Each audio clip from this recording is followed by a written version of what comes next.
Parliament then reconvene? It will be then for the Prime Minister to address the consequence of that declaration and to consider... What other consequence could there be? Well, the consequence could be that he goes to the Queen and seeks the recall of Parliament. He has other alternatives, you say, does he? Well, as I say, I have given a clear undertaking that the Prime Minister will respond by all necessary means to any declaration that the original prorogation was affected by any unlawful advice that he might have given for the purposes of the original prorogation. Can we take it then he wouldn't apply to have Parliament prorogued again?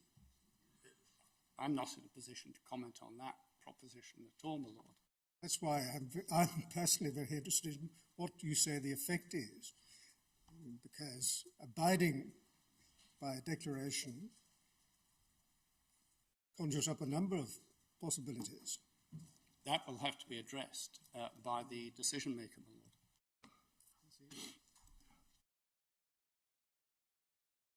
It would be helpful to have the undertaking all given in writing, so we're absolutely clear what you're... Well, I'm content for that to be done, my Lord. As I say, the terms of the undertaking I give is that if the court finds that the advice of the Prime Minister was unlawful, the Prime Minister will take the necessary steps to comply with any declaration made by the court. That's slightly different from the order of the Scottish Court, which was not that the advice was unlawful, but that the prorogation was unlawful.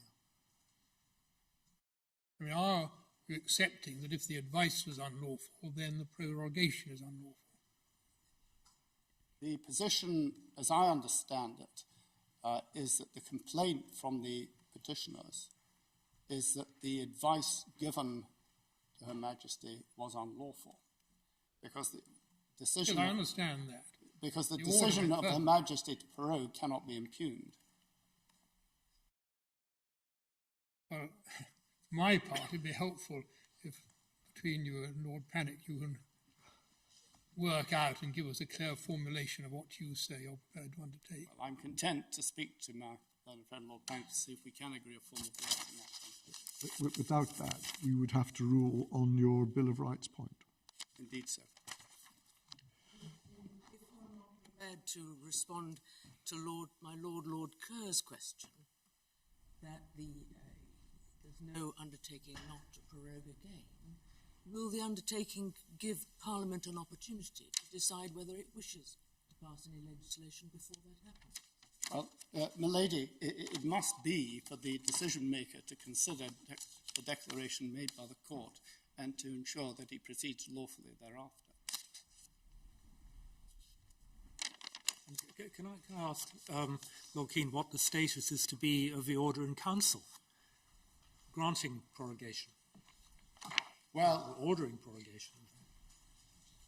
The order in council is the instrument by which the Lords Commissioners are engaged to prorogue Parliament, but it is merely an instrument for that purpose.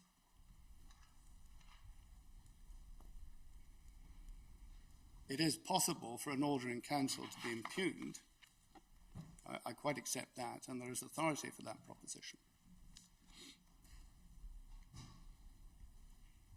It doesn't follow that all orders in council it can be impugned. Now, are you saying that its effect is spent? It would be spent in those circumstances, my Lord, yes, because the order in council directs the prorogation from a particular date to another particular date. Sometime between the 4th and 9th of September and the 14th of October of this year.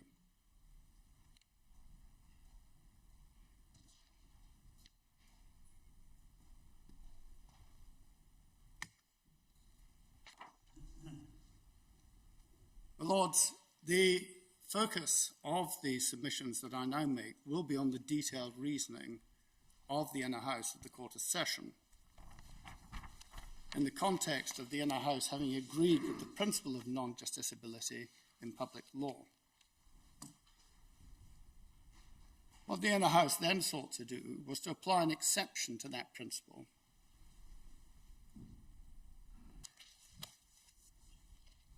And I will submit that they then erred in the inferences which they drew from the circumstances of the case before them. And I would observe that these are inferences that the Lord Ordinary, who heard this case at first instance, was not prepared to draw.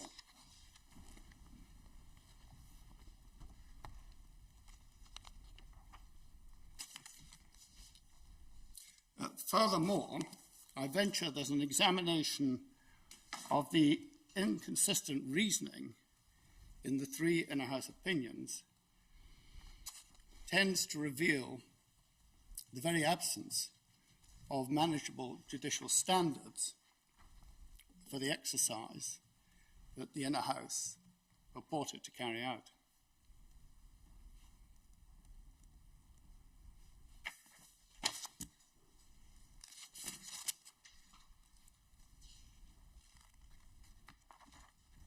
The inner house sought to apply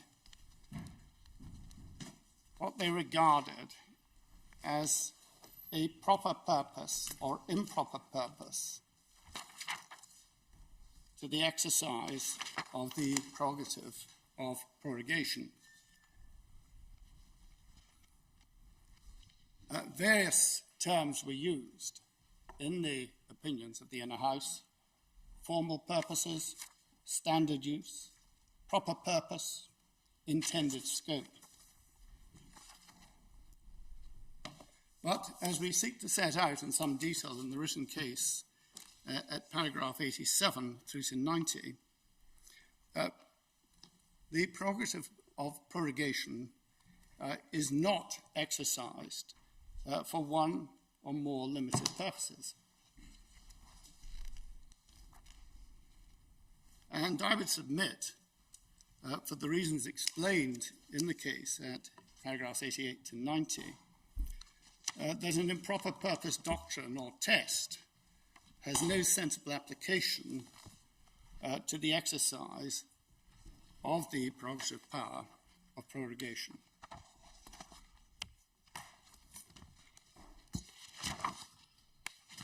The determination of what are proper and improper purposes for which, for example, statutory powers can be used depends clearly on identifying the policy and objects of the relevant statute. And my learned friend, Lord Panic, made reference to the case of Padfield. That, as Padfield makes clear, is a question of statutory construction, and I would submit that no similar exercise can be conducted in respect of the prerogative power of prorogation as opposed to, for example, a power exercisable under a prerogative instrument. And we know that Parliament may be prorogued for a variety of reasons, political as much as formal. And certainly, the power to prorogue Parliament is not in any sense limited to the preparation of a new Queen's speech.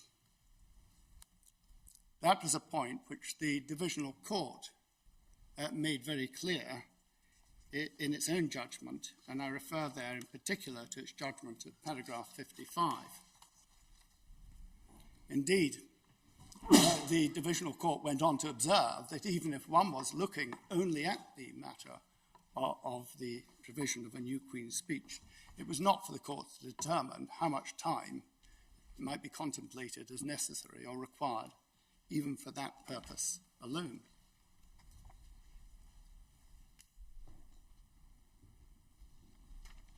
In the course of his submissions, my learned friend Lord Panic did not make reference, as I recollect, to the Prorogation Act of 1867. And I wonder if I could just draw that to the court's attention. It's in the Petition Authorities bundle at tab 48 and can be found at MS 2922.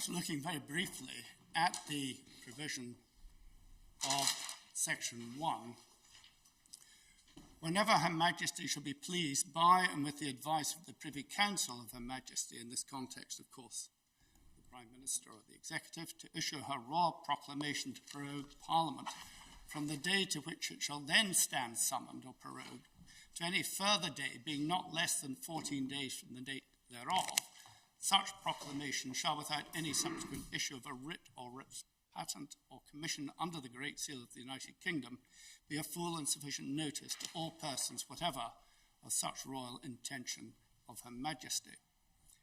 And the Parliament shall thereby stand prorogued to the day and place in such proclamation appointed, notwithstanding any formal law, usage, or practice to the contrary.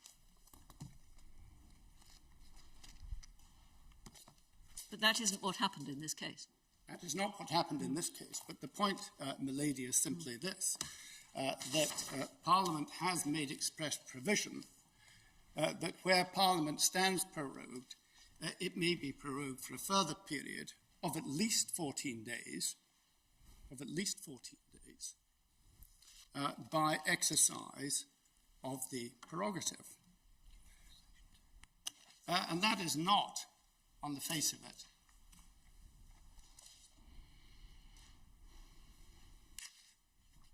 related to a Queen's speech. And indeed, if you go on to Section 2 of the Act, it provides this Act shall not apply to the case of the prorogation of Parliament at the close of a session.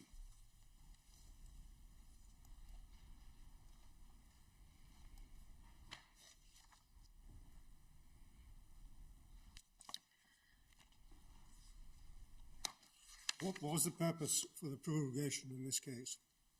I'm going to come on to address that in some detail, my Lord, because various assertions have been made touching upon the proposition of improper purpose, and various inferences have sought to be drawn which are adverse to the purpose which was put before the court. And therefore, as I say, I will come on to address that in some little detail. But before I go there, can I just take this a stage further? Because there are clear examples of where the prerogative has been exercised for political reasons, rather for formal reasons, and indeed for extensive periods of time. And my learned friend, Lord Panic, said, yes, but these were of some vintage, as it were. Given that he's seeking to found upon principles of constitutional law that have developed presumably over the last 300 years or so since the Bill of Rights, it doesn't seem to me inappropriate to look at how the matter has been addressed in the interim. And if, perhaps most conveniently, your lordships can refer to our written case at paragraph 71. And I regret there seems to be no electronic numbering for the case.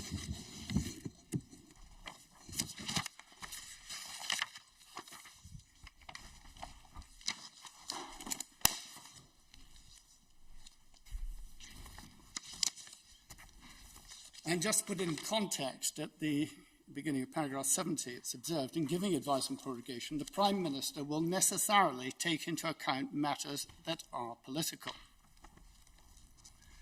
And it goes on, the history of the power to prorogue Parliament supports the fact that it has been used for political purposes, including for the purpose of restricting the time otherwise available to debate legislation and for prolonged periods, including at moments of political importance and when the government of the day lacked a majority in the House of Commons.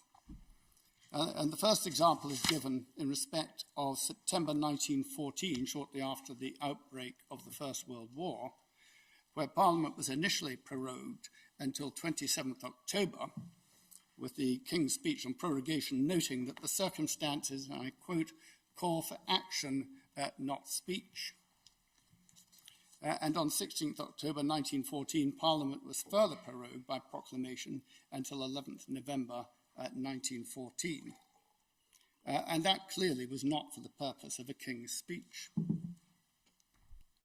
And then the second example, on 1st August 1930, Parliament was prorogued until 28th October, a period of 87 days, and this was during the onset of the Great Depression following the 1929 Wall Street crash, when the new government of James Ramsay MacDonald did not command a majority in the House of Commons. And again, that was clearly not for the purpose of delivering a King's speech. One might observe, rather, that it was clearly so that the executive could avoid unnecessary scrutiny in circumstances where they did not, on the face of it, command the confidence of the House. And then the third example, which was touched upon by my learned friend, was the case in 1948, where under Section 2 of the 1911 Act, a non-money bill could only be enacted without the consent of the Lords if it was passed in 3 successive sessions by the Commons.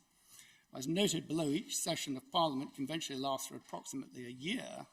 To facilitate the speedy passage of the Parliament Act 1949, the government arranged for a session of minimal length in 1948. Parliament was prorogued on 13th September 1948 to the following day. Following the passage of the Parliament Bill by the Commons, it was then prorogued again on 25th October 1948. The King's speech, which closed the session, expressly noted that the two houses have again failed to agree on the bill to amend the Parliament Act 1911. Now, this last example was clearly for a party political purpose. It was carried out in order that the then executive could avoid scrutiny of its legislation in the House of Lords, potential defeat in the House of Lords, and ultimately in order that it could overcome the opposition of a majority in the House of Lords for the passage of its intended legislation. And to describe that as somehow some formal use of prorogation is very far from the truth. It was clearly a naked political use of prorogation by the executive to essentially force through Parliament its intended legislation, notwithstanding the knowledge that it had no consent of a majority in the House of Lords in order to achieve that political objectives. But of course it could be said, could it not, and Lord Keane, that it was in order to enforce the will of the House of Commons, that is, the democratically elected will of the House of Commons, and thus in pursuit of democracy rather than against it. It could be said. Well, I would take issue with that, my lady, particularly if one examines the circumstances which pertained in Parliament in 1948. The 1911 Act was passed in its form for a reason, and that was to allow the House of Lords the opportunity to also take part in the passage or otherwise of I'm aware of that, affirmative Keane, legislation, clearly. It could be said that this was the House of Commons asserting itself against the House of Lords. That is, the democratically elected House of Parliament against the then, at that stage, wholly hereditary House of Lords. Apart from the Law Lords. Indeed so, my lady. Well, in fact, at that time, the Law Lords would have been hereditary as well, would they not? Unless they were appointed under the 18... They were the first life peers. They were the first life peers. The lady's quite right. But with regard to this matter, it's quite clear that even if one attempts to drill down into what happened in 1948 or 1930 or 1914, prorogation is not being employed here for formal purposes, for standard purposes, or for non-political purposes. It is clearly being employed in circumstances where the executive wished to pursue a particular political objective, and they are entitled to do so. Now, the Inner House does very little to expressly address this issue, but it is clear that in taking its own approach to the exercise of the prerogative of prorogation, that it is seeking to apply what might be regarded as an improper purpose test. And one sees that in the opinion of Lord Drummond-Young at paragraph 104. I won't necessarily take your lordship's to all of these references, but if you note them, it's at MS 1242, where he talks about the exercise of the prerogative in this case as being out with its intended scope, without actually defining its intended scope. And again, at paragraph 106, which is at MS 1243, he refers to proper purposes. At paragraph 108, he refers to its standard use. That's at MS 1243. And then goes on to refer to its formal purposes at MS 1244. He does refer to the circumstances of the Parliament Act 1949, but observes simply that this cannot serve as a precedent. Well, with respect, it is a clear example of the prerogative being exercised with a clear political aim. And what one can take from these examples is that the exercise of the prerogative is clearly not limited to some formal or standard purpose, with the result that where it is employed elsewhere, one can infer some improper purpose. Despite that, Lord Drummond-Young at 116, which is at MS 1248, goes on to require what he refers to as a valid reason.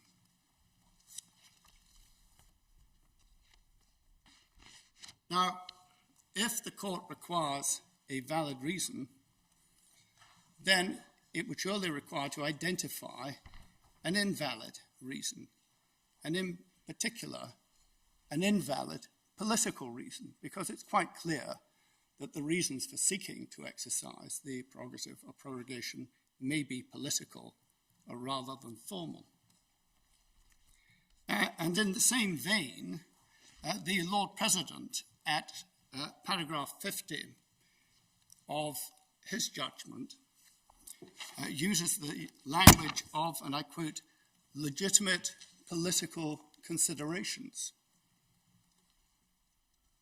And again, if we go down that road, it will require the court to identify what is an illegitimate political consideration.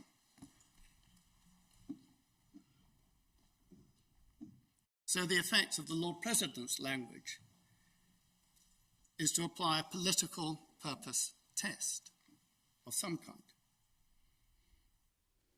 And then Lord Brodie, at paragraph 91 of his opinion, refers to what he termed egregious illegality as an improper purpose case. So again, we have reference to purpose, political purpose, legitimate or illegitimate, as being the touchstone, apparently, for the courts to address this matter. But as was noted by the court in Padfield, one cannot test propriety of a purpose which has not been conferred by a particular statutory scheme.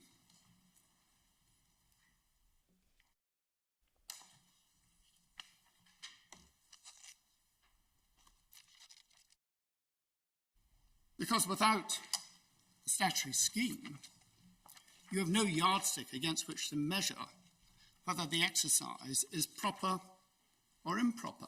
Well, say for example, honours were being granted on the basis of bribery and corruption. I don't imagine there's any statute that governs the award of honours. Would that not be, on any view, improper? It might be improper, but the remedy would lie in the political field, and the other legal requirements with regard to bribery and corruption. It could not be declared unlawful. Take my Lord's example. It appears to me that to do that, the courts would have to impinge upon the exercise of the prerogative in an area which is not justiciable, and therefore, no, it could not be declared unlawful by the courts. Unless it was a breach of the criminal law. Well, that's a different matter. If the matter was brought on the basis that there was to be a prosecution, then clearly the courts engage in that. If the matter was to be brought on the basis of a civil claim arising out of that. But in the context of the actual exercise of the prerogative, that could not be impugned. And indeed, it raises a point that was touched upon in the inner house, because the court raised the question of what would happen if it appeared that the advice to prorogue Parliament had been secured by bribery. About the most extreme example that could be thought of. And in my respectful submission, the remedy for that would lie in regard to the penalties for bribery and corruption, and would lie in the political field in respect of those who'd engaged in it. But it would not render the exercise of the prerogative amenable to justiciability before this court. That would be to ignore the boundaries set out with respect to the separation of powers.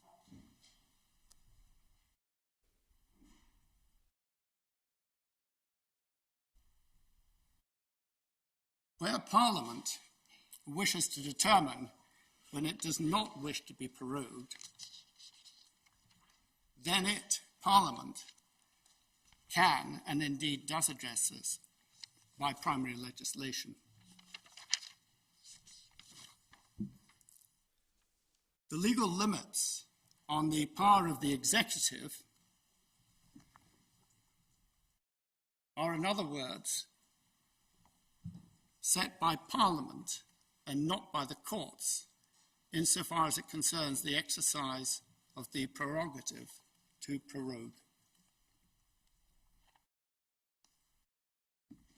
And there are, of course, a number of examples of where Parliament has exercised that right of control by the use of primary legislation. And examples are given in the written case at paragraph 28. But shortly put, they include Section 5 of the Succession to the Crown Act, 1707, which can be found at MS 2917.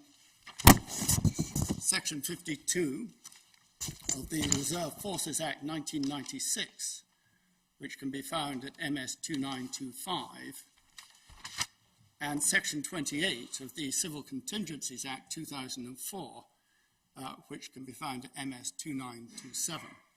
In each case, Parliament has applied controls upon the executive with regard to the circumstances in which it may or may not be prorogued according to particular circumstances.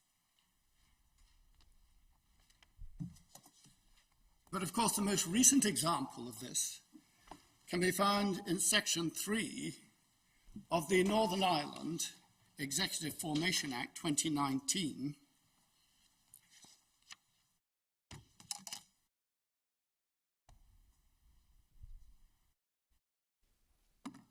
and in particular Section 3 of that Act, which emerged as a result of the amendment in the House of Lords by David Anderson QC, Lord Anderson of Ipswich, to introduce a mechanism whereby Parliament could require to be recalled for certain periods and at certain intervals between September 2019 and 31st October 2019, indeed going on to December 2019, in circumstances where it was either prorogued or adjourned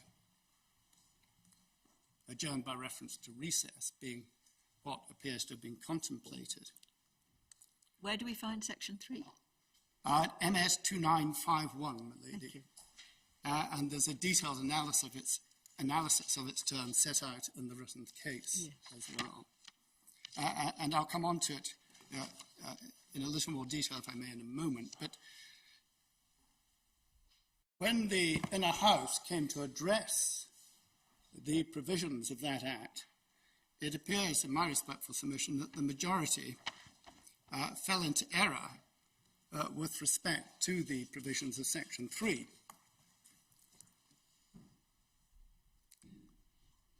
Lord Brodie, however, and this was at paragraph 72 of his judgment, which is at MS 1220, correctly held that the business which Parliament addressed when sitting pursuant to Section 3 would be for Parliament to determine, because it was going to sit for a period of 5 sitting days at certain intervals as a consequence of a report being required to be made to Parliament concerning the formation or otherwise of a Northern Ireland executive at Stormont.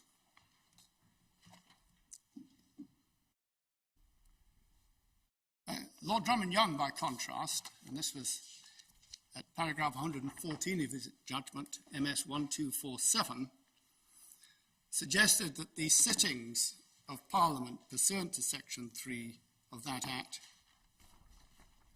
would be limited and related to the formation of an executive in Northern Ireland. There is, with respect, no such limitation in the Act, and indeed it might be difficult to conceive of circumstances in which Parliament would have to debate the non-formation of a Northern Ireland executive for 5 days. The Lord President took a similar view to that of Lord Drummond-Young, and at paragraph 56 of his opinion, at MS 1212, suggested that the Act was designed primarily to relate to the formation of a Northern Ireland executive. Now, I venture that Lord Brodie was clearly correct in this context. When Parliament was legislating for a period encompassing the exit date, with 5 days of debate for each of those occasions, it clearly, I suggest, had in mind the exit date itself of 31st October 2019.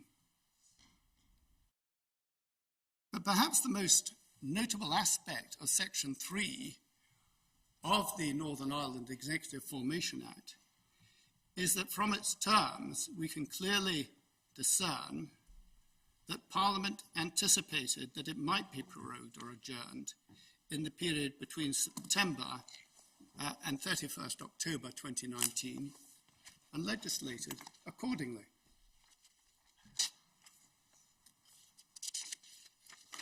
If Parliament had not intended or wished to be prorogued or adjourned for longer than the period specified in Section 3, then it could and presumably would have said so. But I venture that it is not for the inner house of the Court of Session to say to Parliament that over and above what Parliament has determined by primary legislation as to its sittings in that period, the Court considers that they should be sitting for longer.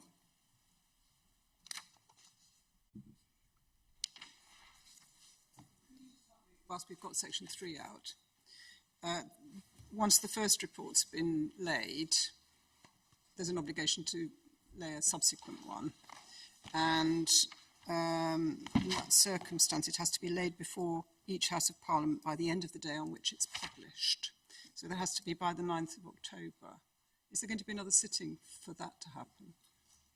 I understand that the next sitting would be on or after 14th October. Because as I understand it, under parliamentary procedure, the report is deemed to be laid when Parliament returns. That wouldn't be within the period, would it? Well, that is the view, certainly, that has been expressed.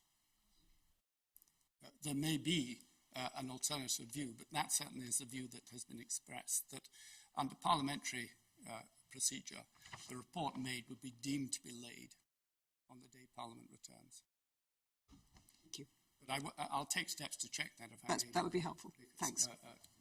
Well, it would have to be deemed to be laid on or before the 9th of October to comply with Section 3, subsection 5.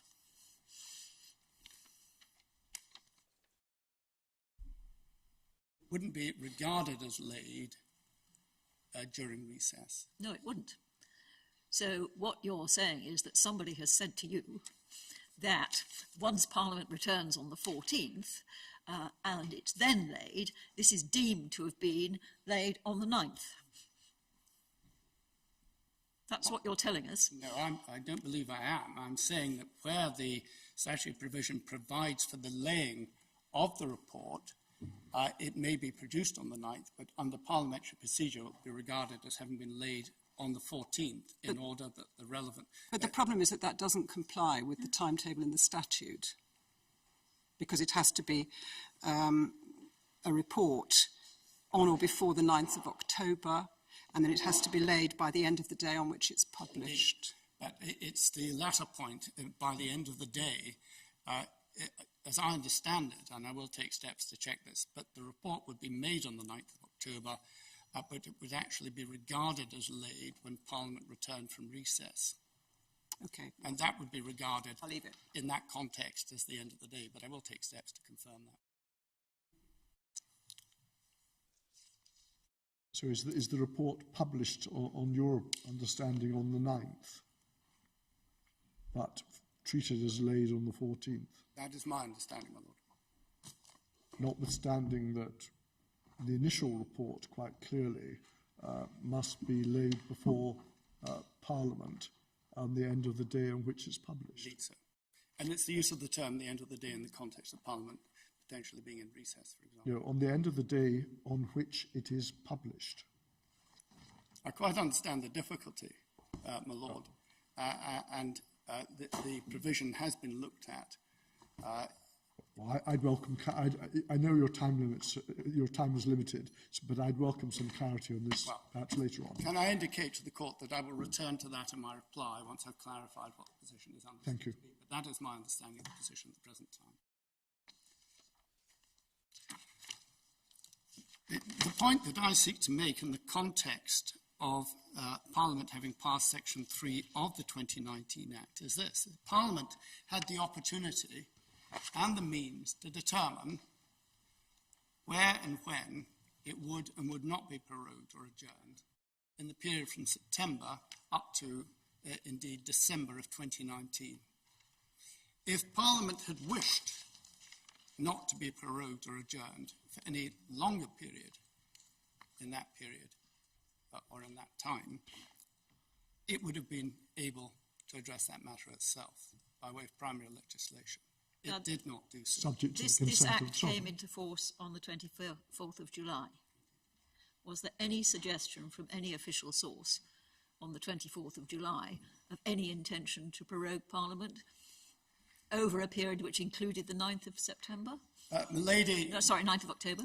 Milady, that must have been anticipated because that explains the wording that was employed in Section 3 of the Act. But Parliament clearly anticipated that it might be prorogued or adjourned over that period. That is the whole purpose of Section 3. If we are prorogued or if we are adjourned, then we demand to be recalled. And that is the mechanism that Parliament determined should apply.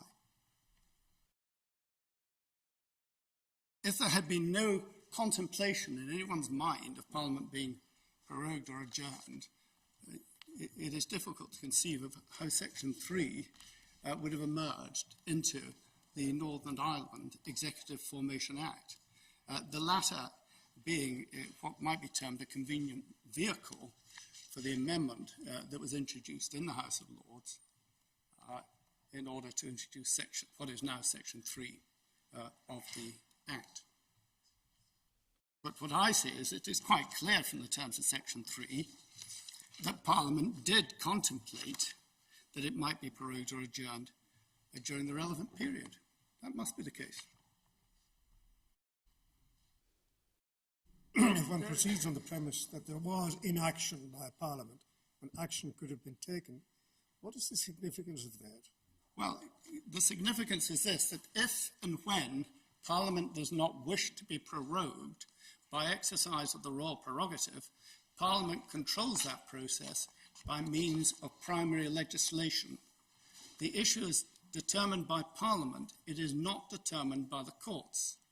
Parliament having determined the issue by using primary legislation, we now have the court coming forward and saying, notwithstanding this, we in turn wish to overlay your primary legislation with a requirement that Parliament should sit for longer. And I say that's a simple intrusion into the position of Parliament, and it's a decision that does not respect the separation of powers. Is it not possible that Parliament did not anticipate in July that there would be a prorogation of 5 weeks? Well, I'll come on to the period of the prorogation in a moment, if I may, my lady, but assuming that was the case, when Parliament was sitting at the beginning of September, it then proceeded to pass the European Withdrawal No. 2 Act, which determined that essentially the executive should not proceed to exit the European Union without a deal and should instead secure an extension. And if at that stage Parliament considered that it needed to ensure that it would not be prorogued or adjourned for a longer period, it had the means to do so. That bill passed Parliament in 2 days. So whether it be the Northern Ireland Executive Formation Act in July or later, the legislation that formed the European Union Withdrawal Act No. 2, the fact is that Parliament had the means to secure whether it would or would not be prorogued or adjourned during a period up to and including 31st October. Parliament exercised its ability to set the limits on the power of the executive to use the prerogative to prorogue Parliament. And having set those limits, it is not in my submission for the courts to overlay that primary legislation with their own views to when Parliament might or might not sit. That is to intrude over the boundaries of the separation of powers. There are more than adequate mechanisms to determine limits upon the exercise of the prerogative prorogation, but they are exercised by Parliament using primary legislation.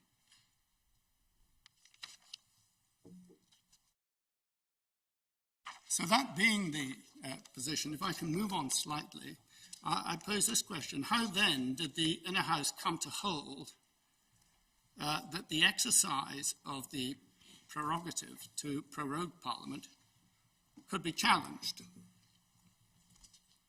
As I noted earlier, the majority, namely the Lord President, get some water, and Lord Brodie, recognised the principle of non-justiciability founded upon the subject matter test.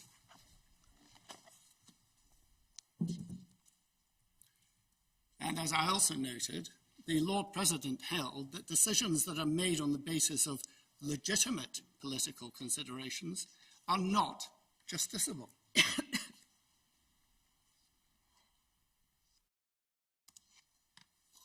Lord Brodie suggested that justiciability could depend upon the particular circumstances of an individual case. That was his opinion at paragraph 84.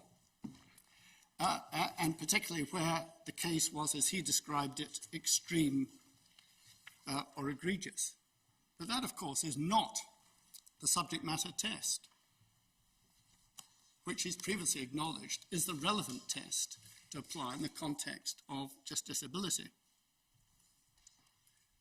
The subject matter test is applied by reference to the nature of the power, not the facts of the individual case.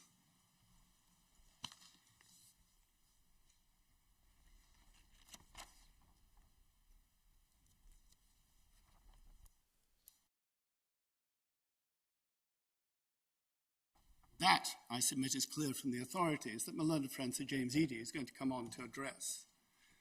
And I hesitate before, as it were, trampling on that ground, as it were. Now, clearly, the exercise of the prerogative in respect of prorogation, or indeed dissolution prior to the Fixed Term Parliament Act, is a matter of political judgment. And one cannot dismiss the position with regard to dissolution simply because of the emergence of the Fixed Term Parliament Act. Again, if my learned friend Lord Panic is praying in aid a constitutional tradition that embraces principles that have essentially emerged over 300 years, then I believe we're entitled to look at what has happened during that period. And one thing that has clearly emerged is the belief by the courts that the matter of dissolution of Parliament is preeminently not justiciable. Now, of course, I accept matters have moved on since Lord Roscoe spoke in GCHQ, but that remains a constant theme. It has always been identified as one of the paradigm examples of non-justiciability. And one cannot dismiss that simply because of the Fixed Term Parliament Act.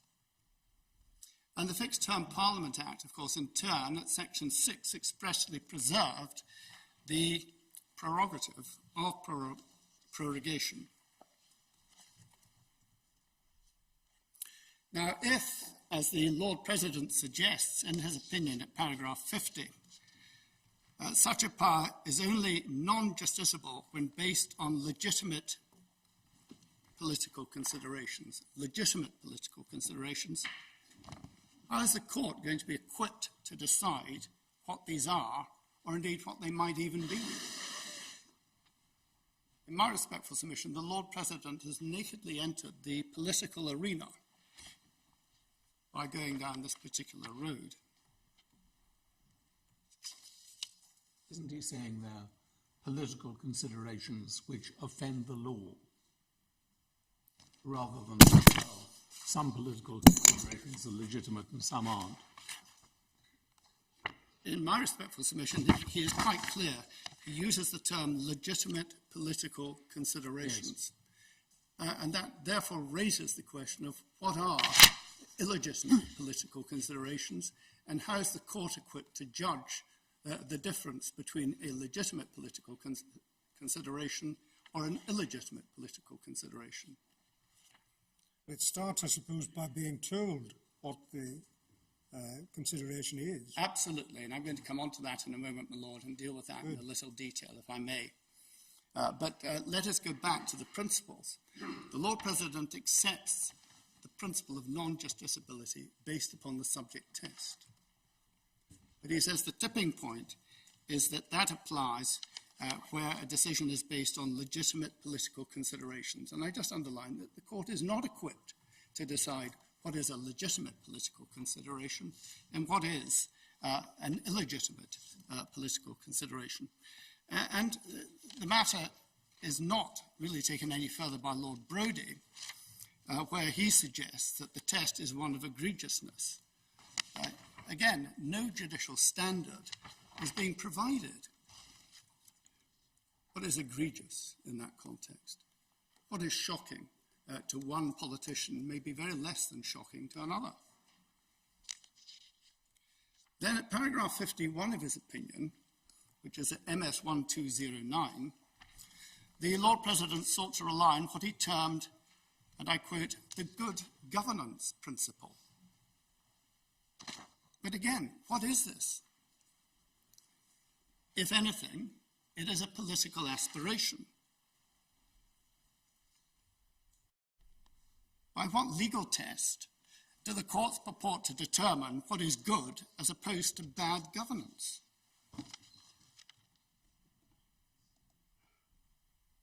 Learned friend Lord Panic made reference to the case of Bankholt and the Secretary of State, which your lordships can find at MS 2282. I have it in the authorities bundle for this appeal at authority tab 32. I appreciate that these cases appear in more than one place, which is less than convenient, but I hope Milady will bear with me. The important thing is that they appear at all and that somebody can tell us where to find them. Well, indeed. That's the only important thing. Well, it's helpful if you stick to the bundle for the Inner House appeal, because they are much more easy to deal with. Well, My difficulty is that in preparing my speaking note, I've had regard to the bundles that I had available to me, and those were the bundles in the Scottish Appeal. Well, that's the helpful one. Volume 2 in the Miller Appeal, tab 23, I think is Banquet number 2. That's where we looked at it before. But in that case, the majority of the court held that the Crown's prerogative power to legislate for peace, order and good government imposed no justiciable limitation on that power. And I would take the court in particular to the judgment of Lord Roger of Earlsferry at paragraph 109,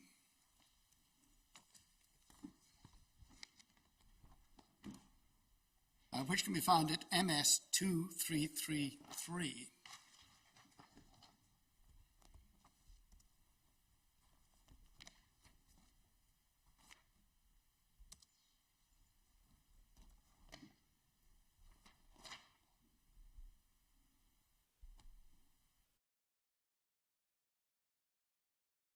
And it's in paragraph 109, towards the end of the page.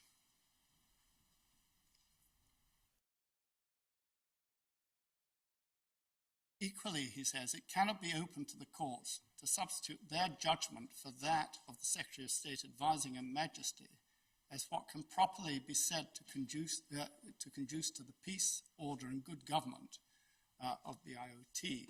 This is simply because such questions are not justiciable. The law cannot resolve them.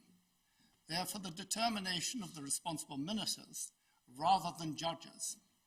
In this respect, the legislation made for the colonies is in the same position as legislation made by Parliament for this country, as the High Court of Australia pointed out.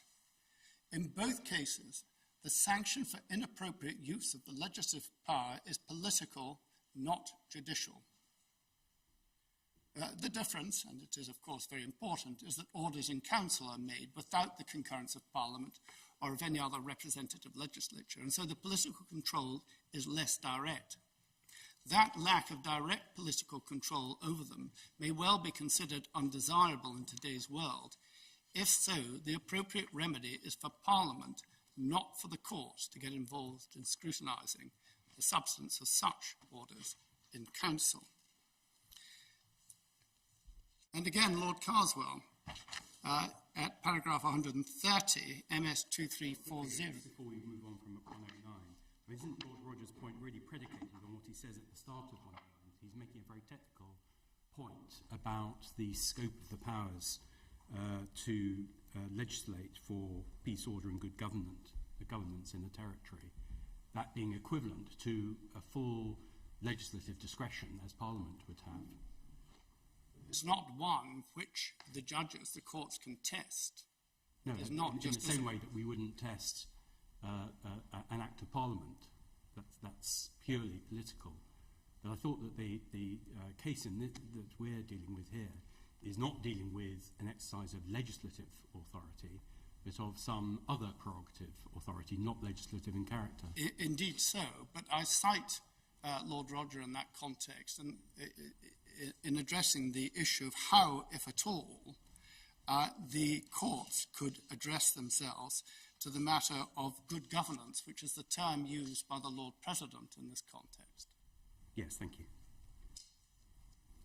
And to the same effect, essentially, as Lord Carswell, and I'll simply give the reference at paragraph 130C, which can be found at MS 2340.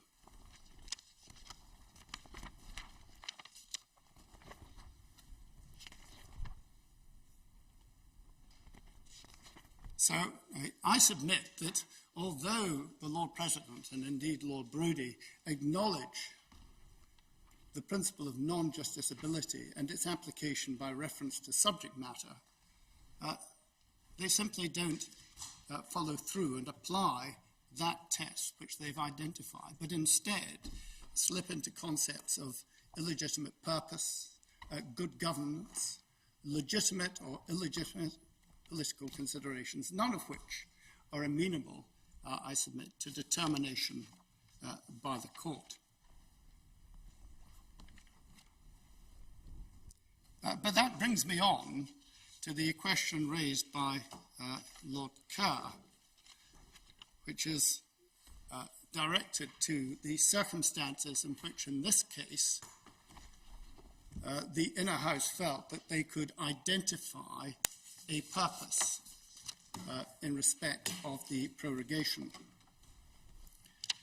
And in addressing that matter, it may be helpful just to remind your lordships of the passage which my learned friend Lord Panic took the court to in Belize. And in particular, the passage that was quoted, I think from Lord Walker's judgment, albeit it may have been a dissenting judgment.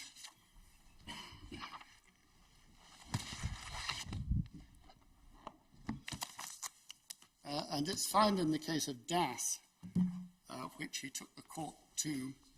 I have it at MS 3566.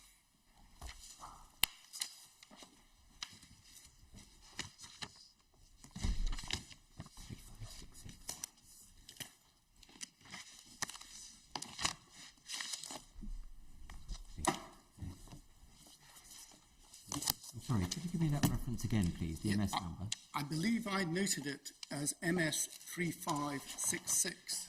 In the cherry bundle, is it? Or because the cherry bundle goes up to 3171. It's 1481 in the cherry bundle, I think. If it's Lord Justice Beatson. Yeah. Yes. 1481. Apologise. Sorry, but the Belize judgment in full is produced in the cherry bundle at 2035-27. Thank you.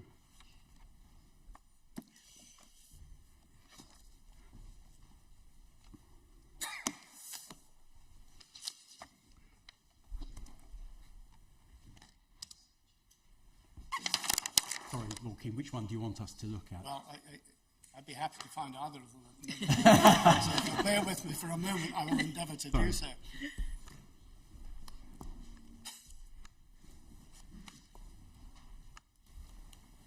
Yes, I'm sorry, it's tab 13 in the Scottish bundle, beginning MS 1481 as observed. But going to 3566, which is the internal pagination,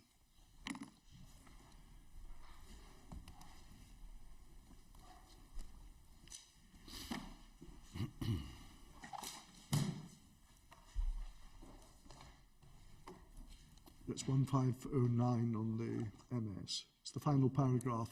It's the final paragraph, and the Lord is quite right, at MS 1509. Yes, thank you.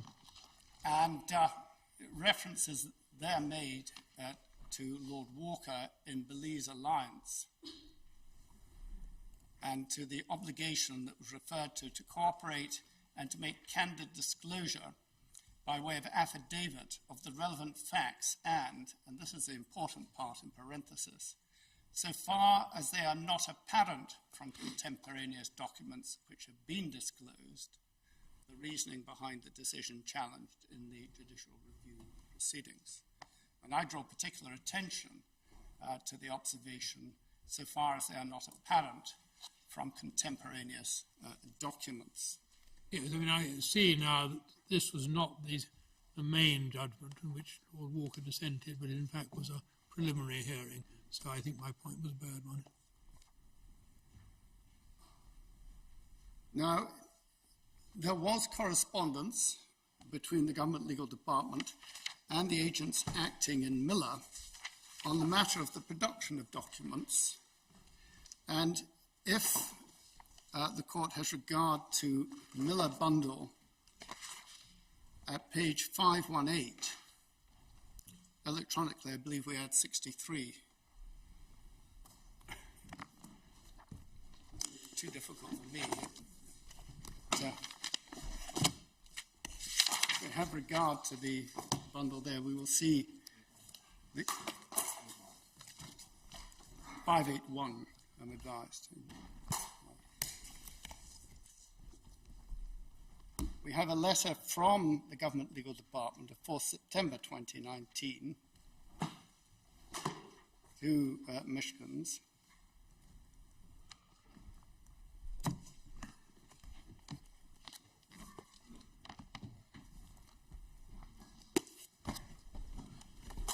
I'm so sorry, completely my fault. I haven't got the reference. I have it in the Miller bundle at page 518. 518. Is that in the second volume? Can you help me? Oh, yes, I'm afraid if there is an MS number, I don't have it. Yes, I have it. Right at the back of the trial bundle.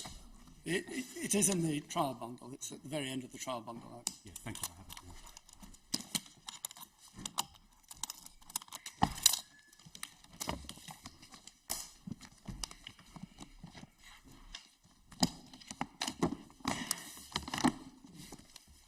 And in that letter, which was sent in response to correspondence about the witness statement provided in this case and the disclosure that had been given, it said that we are satisfied, having reviewed matters in consequence of that correspondence, that it was properly made clear by GLD that thorough searches were required for information relevant to this claim, and so on.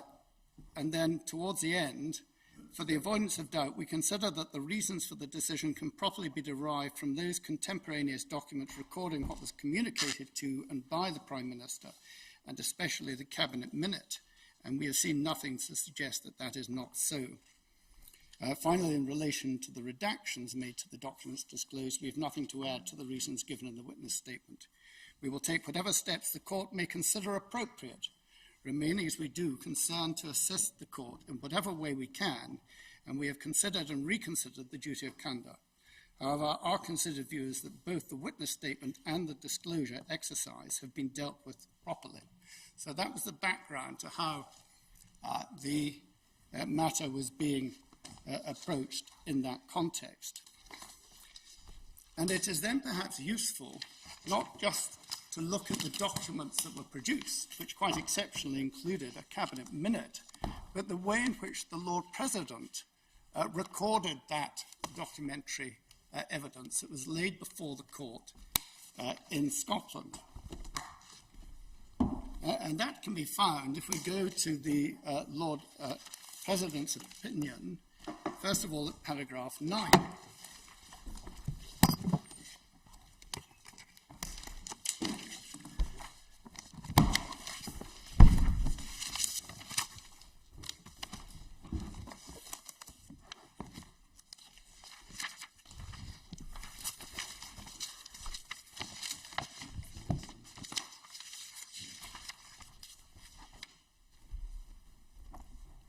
Your Lordships have that. There's a heading, the Respondents' Documents.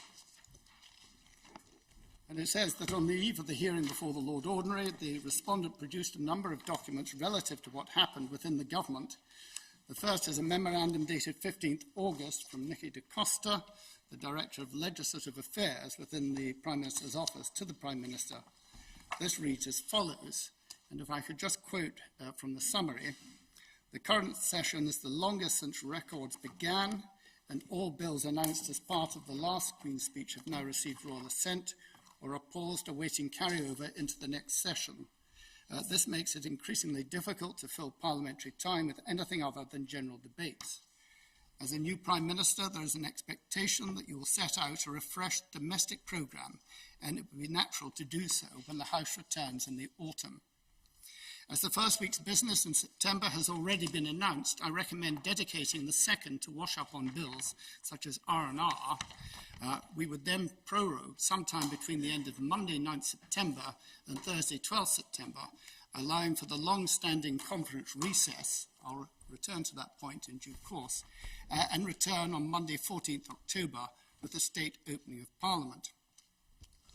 And then the recommendation, are you content for your PPS to approach the Palace with a request for prorogation to begin with the period Monday 9th September and Thursday 12th September, and for a Queen's speech on Monday 14th October? Can I just ask, as a matter of information, in the first sentence of the paragraph, where it says that all bills announced as part of the last Queen's speech have either received royal assent or are paused awaiting carryover into the next session. Yes, at the end of a session, it's possible for bills to be carried over so that they don't fall at the end of the session. Yes, I appreciate that. So does that mean that the prorogation of Parliament imminently was anticipated? Well, I think what it means is that at this stage, prorogation of Parliament is being contemplated because the session of Parliament has run for nearly 2 years. Yes, I mean, why would you pause a bill to await carryover unless you're anticipating imminent prorogation? I'm just asking.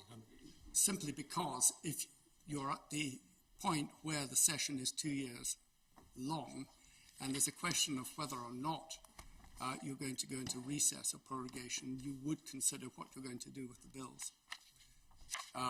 In other words, you would have to take formal steps to carry them over, or they would fall. Can I go on to paragraph 10, where the Lord President quotes under the heading Political Considerations from the same document. Finally, politically, it is essential that Parliament is sitting before and after EU Council. MPs and peers must be in a position to consider what is negotiated and hopefully pass the withdrawal agreement bill. If there is no deal, they need to have an opportunity to hear what you have to say and respond accordingly. And then at paragraph 11, the Lord President, understanding these documents, observed, the memorandum noted that in modern times, prorogation was usually less than 10 days, although there were longer periods for up to 21 days since 1980. Although the planned prorogation would be 34 days, the expected conference recess of 3 weeks would mean that only 1 to 3 days would be lost in the week commencing 9th September and 4 in the week commencing 7th October. There was no record of the House of Commons sitting in late September or early October since the start of the 20th century. I should say that up until 2002, the summer recess of Parliament always extended into October to cover the conference period. In 2002 and 2003, Parliament returned for a period of a few weeks at the beginning of September and then went into conference recess. That practice ceased, but then recommenced in 2010. And since then, as I understand it, Parliament has come back after the summer recess for 2 or 3 weeks at the beginning of September and then gone into the conference recess. And indeed, if we go over to paragraph 12, we can see the note applied by the Prime Minister, and it's in the context of what I've just said. The whole September session is a rigmarole introduced to show the public that MPs were earning their crust. So I don't see anything especially shocking about this proposition. As Nicky notes, it's over the conference season, so that the sitting days lost are actually very few. And then the Lord President went on to consider the further documents, and I'm not going to read them out at length at this stage, but essentially the fourth document was a redacted cabinet minute dated 28th August 2019,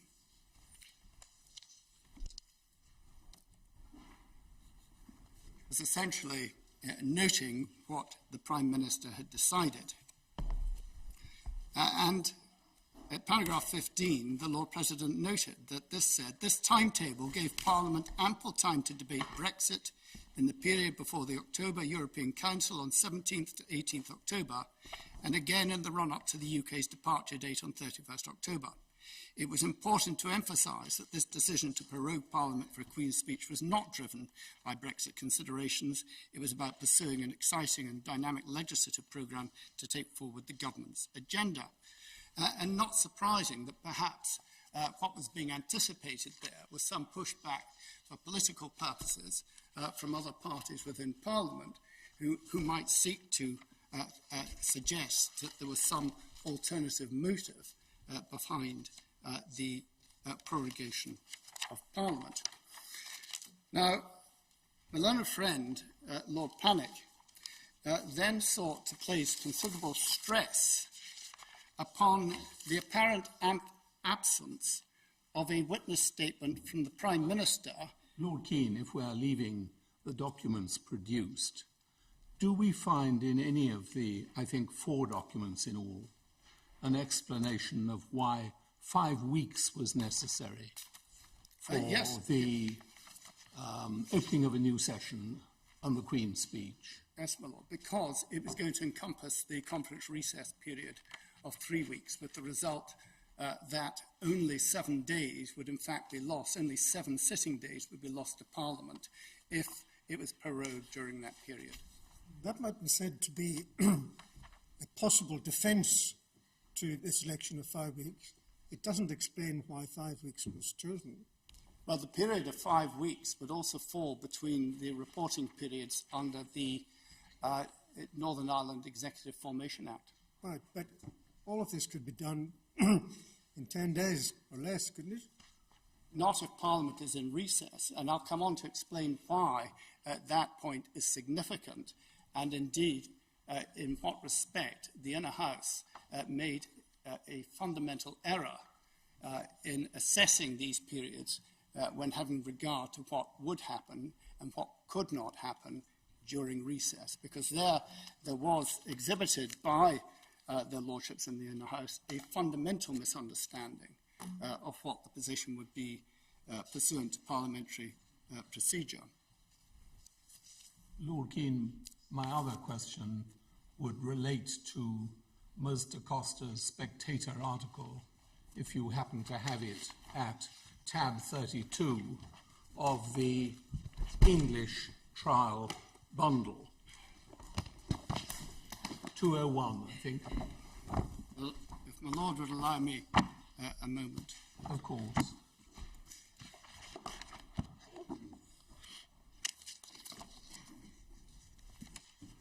We're told this Spectator article is dated 29 June, and the important headline of Ms. da Costa's piece is, "Will Parliament be able to stop the next PM leaving without a deal?" And obviously one highlights in particular the last sentence of the second paragraph. "We've already seen this game played out with prorogation, admittedly a nuclear option." So my question is, would the court be entitled to consider that background when it considers Ms. da Costa's submissions to the Prime Minister in the documents provided? Well, with respect, my lord, Mr. Costa wrote that in her capacity as an individual working for a private firm, not as Director of Legislative Affairs at number 10. So it seems to me that it would be perfectly appropriate for her to speculate in her private capacity as to what Parliament could do, might do, and indeed there are other articles referred to by the Lord President at paragraph 7 of his opinion, where it was mooted, for example, in the Daily Telegraph, that if Parliament was prorogued up until or beyond 31st October, then it wouldn't be able to prevent a no-deal Brexit. Now, we know that never happened, and we know that, in fact, Parliament legislated expressly to address the question of our exit from the EU on 31st October without a deal. But I'm sure one could go through any number of media articles, political blogs, and others during this period when a great deal of speculation was going on. But what we are looking at here are the concrete reasons which were given to the Prime Minister and acknowledged by the Prime Minister for the purposes of this prorogation. And in my submission, the documents themselves speak for themselves. They don't require a witness statement, albeit it was contemplated by my learned friend Lord Pannick that this might have given the opportunity for the Prime Minister to be cross-examined upon the matter of prorogation. But having noted that those documents were there, what is perhaps most surprising is the way in which the Inner House departed from the circumstances disclosed in those documents and sought to infer some alternative, sometimes referred to as clandestine, purpose. But before coming on to address that, I should also just notice the point made by the Lord President about the absence or otherwise of a witness statement, because my learned friend Lord Panic made some placed some considerable weight upon this. If you could turn to paragraph 55 of the Lord President's opinion.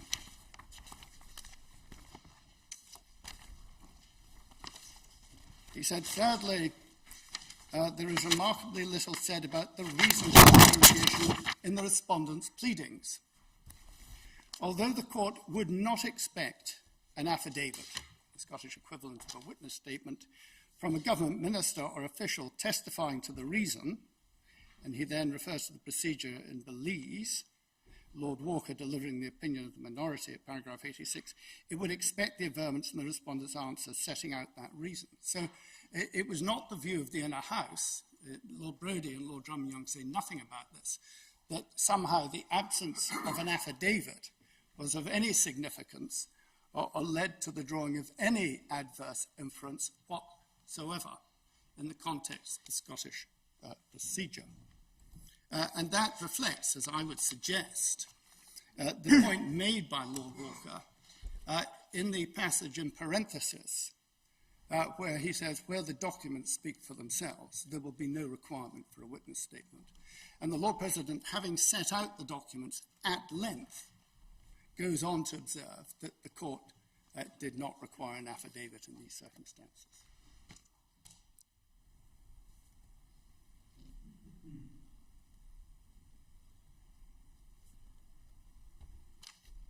But what the Lord President did was to determine, notwithstanding the terms of the document or documents, that the particular circumstances pointed to a true reason which could then be impugned. That was the term he used, true reason, at paragraph 53 of his opinion at MS 1210.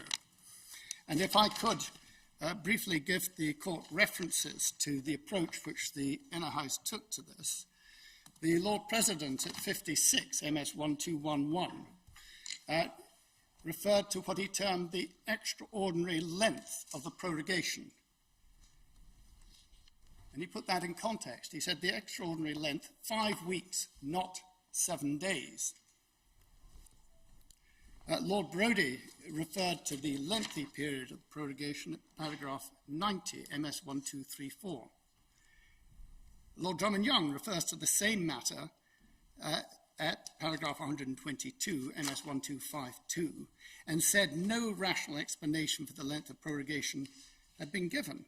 But with the greatest of respect, such an explanation had been provided, and is indeed provided for in the documentation, and had been recorded by the Lord President in his opinion at paragraph 11.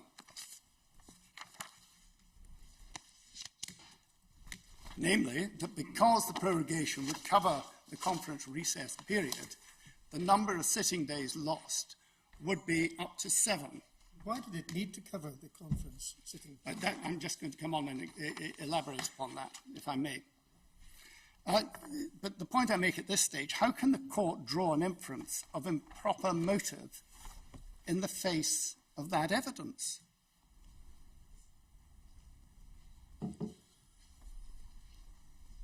And that is particularly glaring in circumstances where the Lord Ordinary did not feel that there was any basis for going behind the primary documentation, in circumstances where we know the divisional court did not consider that there was any basis for going behind the primary documentation, and where the inner house comes to rely upon inferences which might be contemplated where there's a gap in the evidence, but here there was no gap in the evidence. The inner house conclusion rejects wholesale the documentary evidence that is referred to. I think you can say that they rejected but they didn't find, as the Lord President put it, a practical reason for the prorogation. I'm still hoping that you're going to tell me what it is. I'm still hoping to get there in just a few moments, my lord. But the point I make is that a perfectly rational reason having been provided for prorogation, taking into account the conference recess, the Inner House seeks to explain it away by emphasising an artificial distinction between prorogation and recess. And this is where the Inner House fell into a fundamental error or misunderstanding. At paragraph 96, Lord Drummond-Young, this is MS 1237, observed that if Parliament is in recess but not prorogued, it may reconvene itself.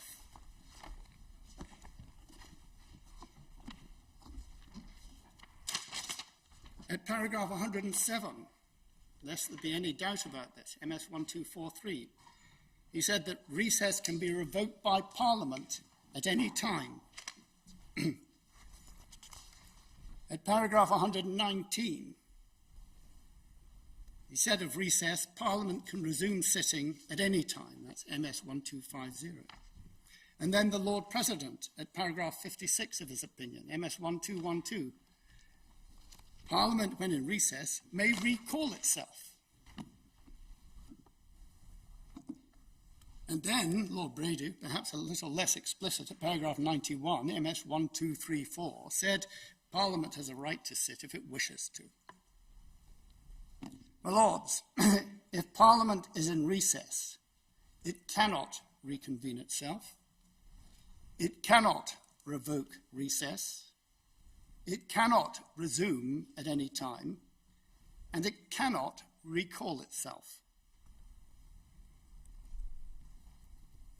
Standing Order 13, which can be found at tab 33 of the Miller Supplementary Bundle, provides that if the House of Commons is in recess, and for convenience you'll also find it referred to at paragraph 121 of our written case, because it's summarised there, but Standing Order 13 provides that if the House of Commons is in recess, it can only be recalled at the request of the Executive. And then it is for the Speaker of the House of Commons to determine if the Executive request is in the national interest.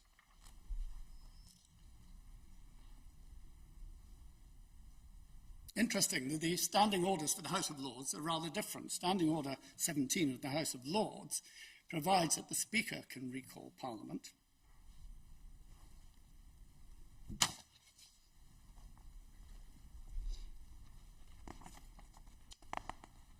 Now, there are 2 points to be made here. One, once Parliament went into recess, it wasn't open to Parliament to return at will.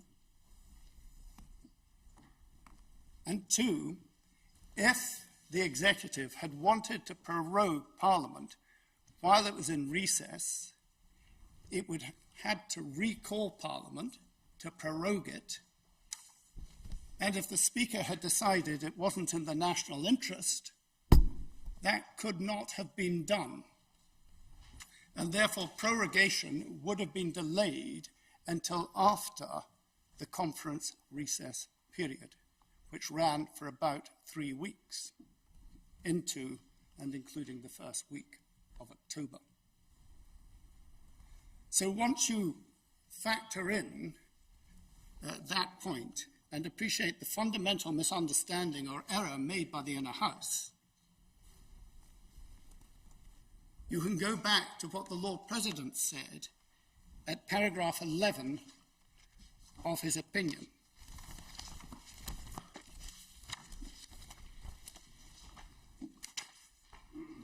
In summarising the documents that were before him. That's at MS 1190.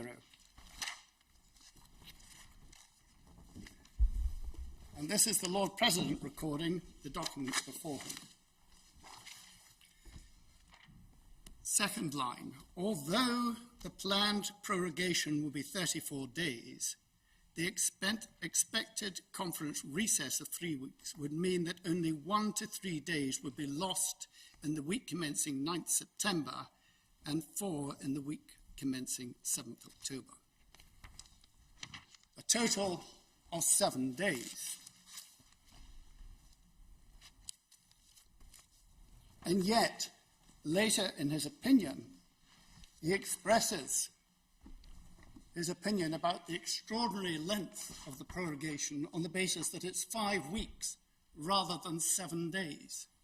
It was in reality 7 sitting days that were going to be lost, not 5 weeks of sitting days. And that, in response to the inquiry from the Lord Kerr, is Why why... lose even 7 days? What is the practical reason? That's what the Lord President poses. With respect, that is not the question the Lord President poses at all. He poses the question of why they've lost 5 weeks instead of 7 days. Well, let's suppose it is 7 days. Why lose 7? Why should it not be 7? Why should it be 1 day? Why should it be 14 days? How is the court going to judge what is an appropriate period for a prorogation determined by the executive in exercise of the royal prerogative? Is there anything in the documents which is directed specifically to the reason that any days, whatever, should be lost? I've taken your lordship to the documents. The point that the Lord President relies upon is that 5 weeks have been lost instead of 7 days. It is perfectly clear, once you understand how recess operates, that there was no loss of 5 weeks of sitting time for Parliament. There was a loss of a maximum of 7 sitting days. Can you help me with some really basic practical questions? Could Parliament have decided not to go into recess? Theoretically, yes, although there was no record of it not being in recess during this period since the beginning of the 20th century. But the theory is it could have decided not to, in which case recess, yes. The number of days lost would have been the larger number that we've been looking at. If it had decided not to go into recess. But as I say, there was no record of it not having done so. Second question, really practical question. Could it have been a prorogation from the date after they came back from the recess? Would that have, that would still have worked, wouldn't it, in terms of They would have had to wait until it had returned. It was contemplated that its return would be after the first week in October, so you would go into prorogation, and even if you limited the prorogation to a few days, you'd be returning on about the 14th of October, which is the end date of the prorogation that was actually granted. But it could have been a prorogation from that later date and still achieved the 14th of October. It could still have achieved the 14th of October, but Parliament would have been in recess for the preceding 3 weeks. Well, let me be careful. The House of Commons would have been in recess. Yes, the House of Commons and the House of Lords don't go into recess at the same times, necessarily. They sometimes Sometimes they do and sometimes they don't. They don't necessarily coincide. And if, for example, the House of Commons decided not to go into the conference recess, but the House of Lords did, Parliament couldn't pass primary legislation anyway. No, but the committees would be able to continue. But committees can function during recess. To what extent they do when people are away at parliamentary conferences may be an issue of fact, but they could, and written questions could be submitted during recess. But Thank you very much indeed. Those are both important forms of accountability. They are forms of accountability, but given the speed with which the committees operate, I question whether during a period of 3 or 4 weeks one was going to see a startling change in the operation of a committee. But questions would be... Well, questions could be submitted, written questions could be submitted, and we would be responded to in writing. But that's the extent of it during recess. But the point I make is that it is quite plain that the Inner House, in addressing this issue and deciding that it could impugn the decision of the Prime Minister, was proceeding upon a fundamental misconception about how Parliament operated. Given the importance of this, I'm not sure it's... But it's striking that Mr. Costa's minute refers to a number of considerations bearing on timing, and indeed gives an explanation of the kind that I think Lord Kerr may be looking for, which aren't referred to in the Lord President's opinion. I mean, for example, she advises the Prime Minister against having the Queen's speech a week earlier on the 7th of October because key votes, because of the SNP conference. And she gives an explanation about proroguing in the period of the 9th to the 12th of September to do with the practicalities of wash-up of the existing bills. In addition, she says at paragraph 10, with regard to the date for the Queen's speech, number 10 and the legislative-focused parts of Whitehall and the business managers have long had a mid-October date in the diary, and it has been a central planning assumption. However, additional work now needs to be undertaken so that the Queen's speech is shaped to your domestic priorities. In my view, the week commencing 14th October is achievable, but any earlier is extremely pressured. And then, on a lesser note, a Queen's speech on 7th October will place key votes on the days of the SNP conference. And then at 14, finally, politically, it's essential that Parliament is sitting before and after the EU Council, and that's the passage I referred to before. So there is a detailed analysis with respect to why the prorogation, standing the conference recess, should take us up to the 14th of October, although in theory I accept the observation made by your ladyship that you could have come back at the end of a conference period after the first week of October and sort of a Queen's speech and then prorogue Parliament. But there are a variety of reasons given as to why that would not be considered appropriate. You know, people will have to read it, but there is quite a lot in this minute to do with reasons for the timing advice that was given. And yet all of it is cast aside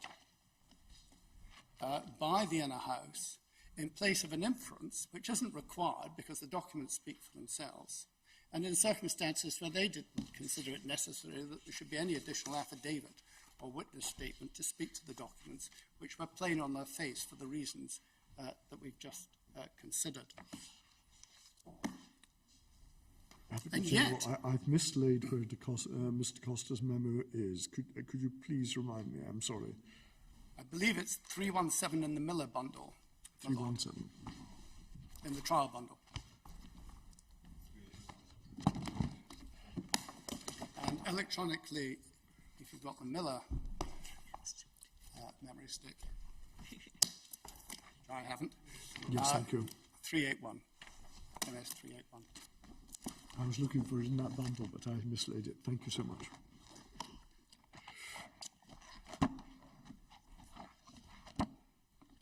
I would just add, because the question of Parliament voting against a conference recess was raised, or not having a conference recess. That's a matter of fact that is not explored. I do notice that there are a number of members of Parliament who are parties to the Scottish action, and the first petitioner provided 3 affidavits on various dates. The first, very detailed, the second dealing more with the issue of costs, and the third dealing in some detail about the issue of interim relief. And having examined those affidavits, I can find no hint or suggestion that Parliament would not have gone into conference recess.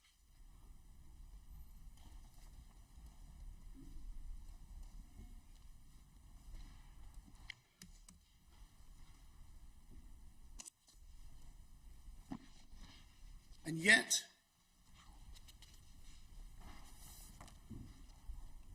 Lord Brodie was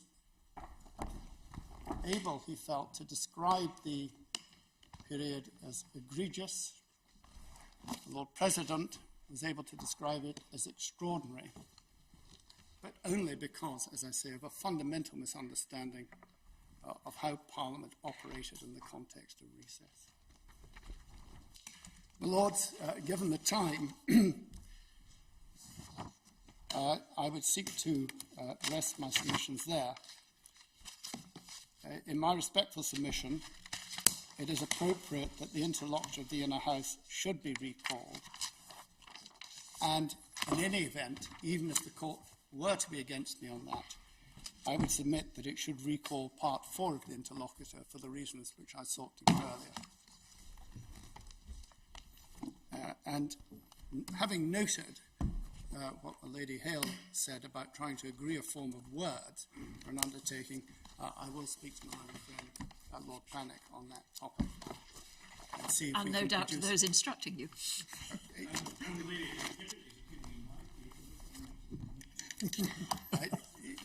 I don't think Mr. O'Neill has ever readily ignored in these circumstances. You may rest assured on that point. Unless there are any further questions from the court, I would rest my submission. Most obliged. Thank you very much indeed, Lord Keane. Mr. Webster? Well, with congratulations to everybody for the precision of their timing, the court will now adjourn and look forward to hearing from you, Sir James, tomorrow morning at 10:30.